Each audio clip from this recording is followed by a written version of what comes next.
اللہ الرحمن الرحیم والصلاة والسلام علی رسولہ الکریم محمد وعلى آله وصحبه أجمعين أما بعد قال الله تبارك وتعالى في القرآن المجيد أعوذ بالله من الشيطان الرجيم ولقد كرمنا بني آدم وحملناهم في البر والبحر ورزقناهم من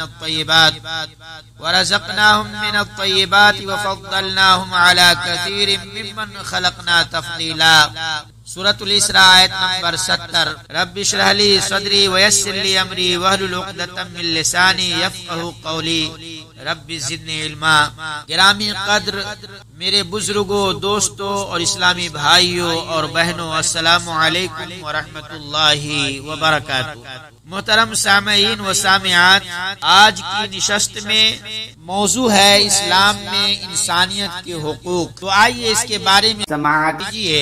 اسلام نے اپنے یوم اول سے لوگوں کے درمیان امن و شانتی کا پیغام پہنچانا شروع کیا، انسانیت کا احترام کیا، اس کی جنس، رنگ، دین، زبان، وطن اور قوم وغیرہ میں تفریق کیے بغیر انسان ہونے کے ناطے اس کی عزت کی۔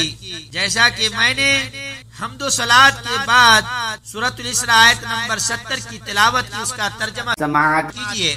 یقیناً ہم نے اولاد آدم کو بڑی عزت دی اور انہیں خشکی اور تری کی سواریاں دی اور انہیں پاکیزہ چیزوں کی روزیاں دی اور اپنی بہت سی مخلوق پر انہیں فضیلت عطا فرمائی۔ اس عزت و تکریم کو حقیقت میں ثابت کرنے کے لیے اسلام نے تمام انسانی حقوق کی ذمہ داری لی اور ان حقوق کی حمایت اور حفاظت کرنا واجب قرار دیا ہے، چاہے یہ دینی ہو یا شہری یا سیاسی۔ محترم سامعین و سامعات، ان میں سے بعض حقوق تو یہ ہیں کہ زندگی کا حق، ہر آدمی کو اپنی ذات اور زندگی کی حمایت اور حفاظت کا پورا حق۔ کسی کے لیے جائز نہیں ہے کہ کسی انسان کو ناحق قتل کر دے، الا یہ کہ وہ کسی کو قتل کرے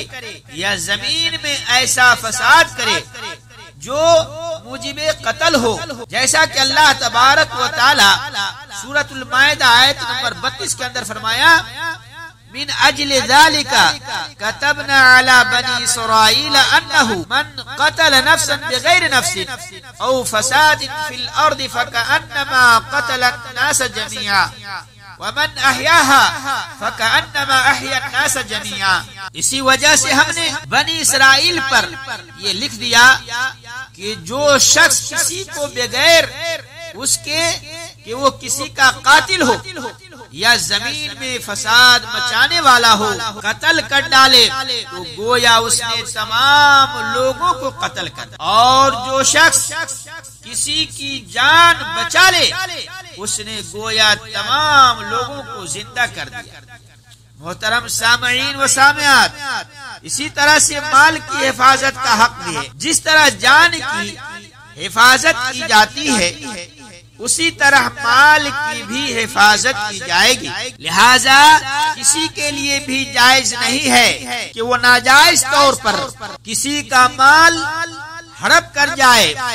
اللہ تبارک و تعالی نے سورۃ النساء آیت نمبر 29 کے اندر فرمایا، یا ایھا الذین آمنوا لا تأکلوا اموالکم بینکم بالباطل الا ان تکون تجارۃ عن تراض منکم۔ اے ایمان والو، آپس میں ایک دوسرے کا مال ناجائز طریقے سے مت کھاؤ مگر یہ کہ تمہاری آپس کی رضامندی سے خرید و فروخت۔ میرے اسلامی بھائیوں، اسی طرح سے عزت کا حق تو یہ ہے کہ کسی مسلمان کے لیے جائز نہیں ہے کہ وہ کسی کی عزت کی بے حرمتی کرے۔ اللہ تبارک و تعالی سورۃ الہمزہ آیت نمبر 1 میں فرمایا، وَيْلٌ لِكُلِّ ہُمَزَةٍ لُمَزَةٍ، بڑی خرابی ہے ہر ایسے شخص کی جو عیب ٹٹولنے والا، غیبت کرنے والا ہو۔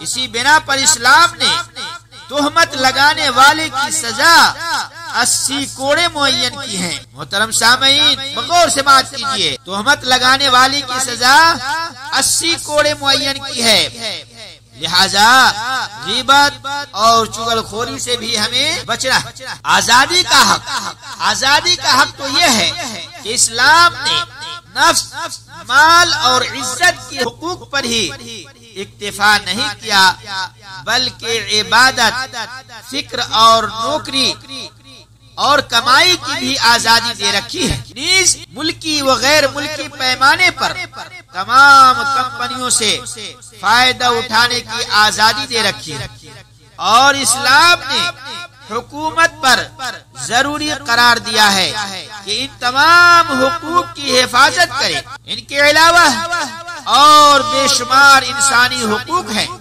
جن کے اسلام نے مکمل طور پر رعایت اور حفاظت کی ہے۔ تو ان ساری باتوں سے پتہ یہ چلا اسلام میں انسانیت کے بہت ہی اچھے حقوق ہیں، لہذا ہم تمام مسلمان بھائیوں کو اور بہنوں کو بھی ان ساری باتوں پر سن کر عمل کرنے کی توفیق عطا فرمائے، آمین۔ وما علینا الا البلاغ، وصلی اللہ علی نبینا محمد، والسلام علیکم ورحمۃ اللہ وبرکاتہ۔